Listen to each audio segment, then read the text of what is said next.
Isang mapagpalang araw sa inyo mga katis mula dyan sa Luzon, Visayas at Mindanao. Dyan po sa Zamboanga at dyan po sa labas po ng bansa sa Mexico. Muchas gracias amigo. Viva Mexico! Bago po ako magdikod at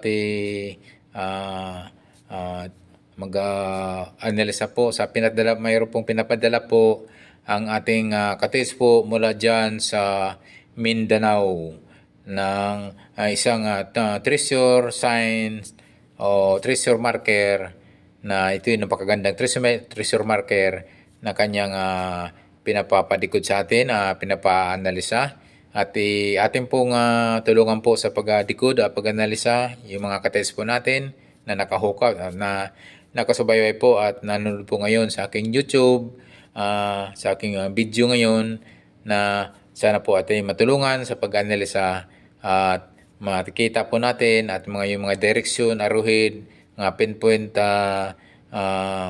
sign, mga markers na pwedeng magtuturo po doon sa item ng ganitong klaseng treasure marker mga kates. Okay po, ako po ay nagpapasalamat po ng maraming salamat po sa aking mga subscribers, sa aking mga followers.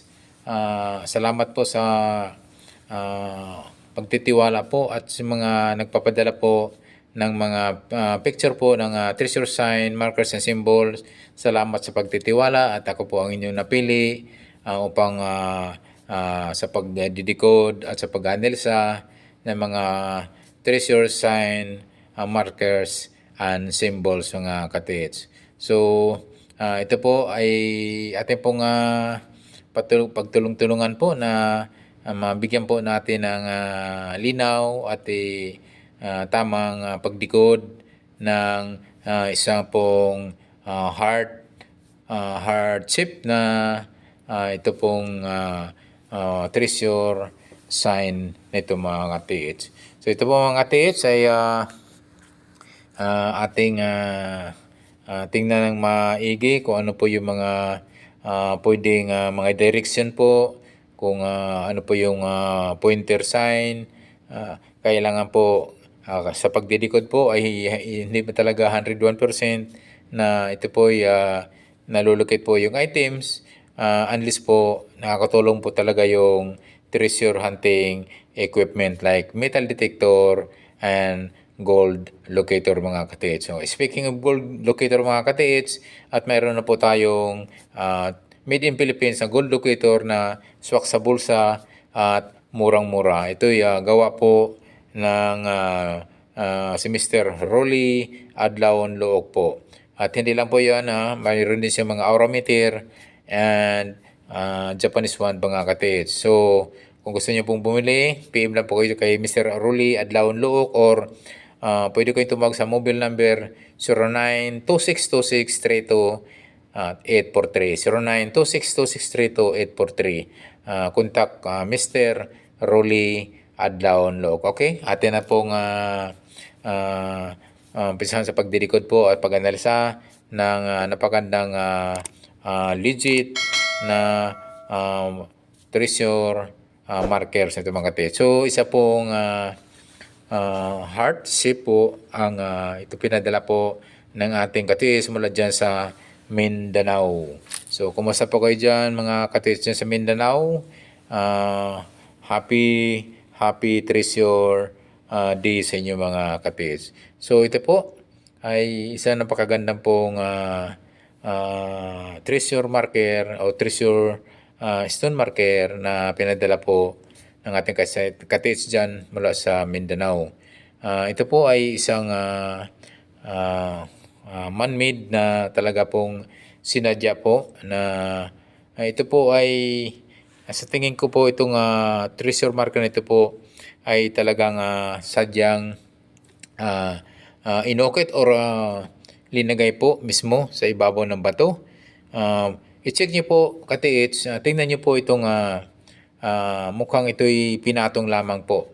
Mukhang ito'y pinatong lamang po sa isang bato or sa tingin ko nga mukhang isang simento, isang man-made cement po ito na pwedeng ginawang stone marker mga katiits. So, may nakikita po kung ang gulo po dyan, yung mismong kinalalagyan po, pwede nyo po yung i-detect po ng metal detector or gold locator. At pwede nyo rin pukpukin po yan ng maso, yung mismong heart shape, at baka po yung mismo na yan makatakip lamang po yan. Mukha kasi ngay nakapatong lamang po yan sa bato na medyo platted na bato, baka po mayroong treasure under yan or enclosed rock enclosed item yan mga katiit. So tingnan nyo po yan at pwede nyo yung pukpukin po ng maso yan, yung mismong pinaka-heart or yung paikot na stone marker na yan. Baka kung alam nyo naman pag solid, alam nyo naman pag ampaw, pag sabi ampaw is maluwag pong loob niyan, pwede pong mayroon pong item na napapaloob po yan, na mayroon rock enclosure item po yan katiit. So sa tingin ko dito kasi mga katiits ay mukhang sadya pong linagay or pinorma lamang po na isang heart shape itong napakaliit po na stone hugis puso na linagay po sa gitna po ng medyo platted na bato mga katiits. So yun nga, sabi ko nga, kasi nga yung may mga ay mga ganito po ay pwedeng yan sa tingin ko baka isang takip lamang po. Pwede niyong silsilin yan o tingnan po at hagurin niyo po ng metal detector or gold locator. Kasi nga kapag yan may laman po ay hagip na hagip po yan ng metal detector. Kasi nga metal detector ay pwede mag-detect yan ng sa lalim po 1 meter hanggang 3 meters deep po mga katiits. Lalo-lalo po mga katiits ang gold locator dahil ang gold locator pwede mag-detect po ng 8 hanggang 10 meters dahil ang gold locator ay pwede pong mag-detect ng mga singaw or kanyang yung singaw po ng yung fumes, yung singaw po ng gold, yun yung kayang i-detect po ng gold locator. So yan, wag yung kaligtaan po mga katiits, mismo yung hugis puso, i-check nyo po yan, pwede nyong pukpukin o pwede nyong makatakip lamang po yan sa tingin ko lang makatakip lang yan at yan ay may rock enclosure item po, ayan katiit. So yung nagpadala po nito, tingnan nyo po mismo yung gitna na yan, kasi nga parang yung platted stone na pinaglagyan ay parang simento lang, parang manmade cement na hindi talaga, kasi nga yung pagka simento yan parang hindi solid, parang kalat-kalat mga katiits. So yung pangalawa po mga katiits, i-check nyo po yung apat na kanto mga katiits, yung east, west, north, and south. So, tingnan nyo po yung apat na kanto sa distansya po ng 2 meters hanggang 3 meters ang distance po dyan sa marker stone to mga katiits. Baka po mayroon pong mga coordinated sign yan, coordinated markers, at yan ay magtuturo po ng item po mga katiits. So, yun po yung pangalawa, yung apat na kanto, east, west, north, and south. I-check nyo po sa distansya po mula dyan sa marker stone na yan ng 1 meter hanggang 3 meters distance and layo po mga katiits. So, obserbahan nyo po yung paikot baka mayroon pong mga old century tree, baka may mga bato po yan na may mga hugis puso dyan na in-engrave o sinadyang iukit po mga katiits. So, yung apat na sulok sa distansya po ng 1 to hanggang 3 meters ang layo mga katiits. So, yan po mga katiits. Sabi nga, sa pagdidikod po ay hindi 101% po na ating malulukit ang item. Ganun pa rin po mga katiits, kailangan pa rin po natin ng metal detector or gold locator or mga treasure hunting equipment na malaking tulong po sa mabilis at madali pong ma-detect yung item kung saan po yan banda nakalocate mga katits.